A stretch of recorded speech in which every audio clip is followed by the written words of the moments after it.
हम जैसा कर्म करते हैं उसका फल हमें वैसा ही मिलता है। ये बहुत अच्छा संदेश हमें इस कहानी से मिलता है। भगवान स्वयं कहते हैं कि मैंने जैसा कर्म पूर्व जन्मों में किया था उसका फल भी भोगना पड़ा है।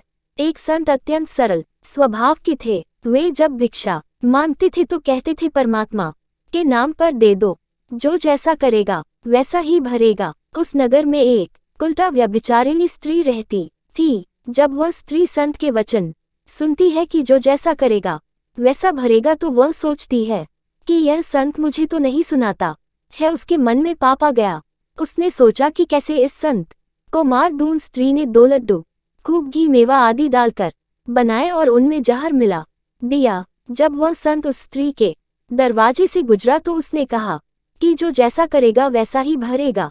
स्त्री सुनकर बाहर आई। उसने संत से कहा कि ये 2 लड्डू तुम्हारे लिए ही बनाए हैं, बहुत अच्छे हैं, इन्हें अभी खा लेना। ऐसा कहकर संत को दे दिए। संत तो सरल स्वभाव का था। उसने लड्डू ले लिए और आगे बढ़ गया। आज उसे भिक्षा कुछ ज्यादा ही मिल गई थी। वहां अपने कुटी पर आया। उसने भिक्षा में मिले अन्य पदार्थ खा लिए, लड्डू वैसे ही रहे। संत ने सोचा कि इतने अच्छे लड्डू हैं, इन्हें कल खा लूंगा। उसी रात को उस स्त्री के पति और पुत्र कहीं बाहर से आ रहे थे। वे बहुत थक गए थे और भूख भी लग रही थी। दोनों ने सोचा कि संत की कुटी पर कुछ विश्राम कर लेते हैं। जब वह संत के पास पहुंचे तो संत ने उन्हें बैठाया।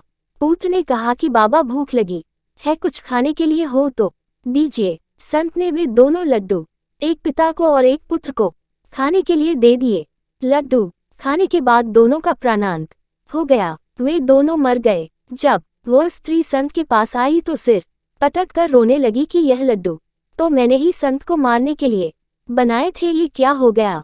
जो गड्ढा तुम दूसरों के लिए खोजते हो उसमें स्वयं भी गिर सकते हो। धर्म का मूल संदेश यही है कि जैसा करोगे वैसा भरोगे। दूसरों के लिए कांटे बिछाओगे तो स्वयं तुम्हें ही उन पर चलना होगा। अतः फूल बिछाओ दूसरों के लिए।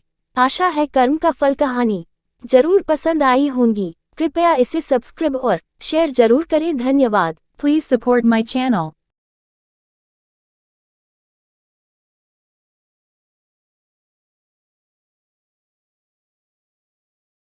Please support my channel.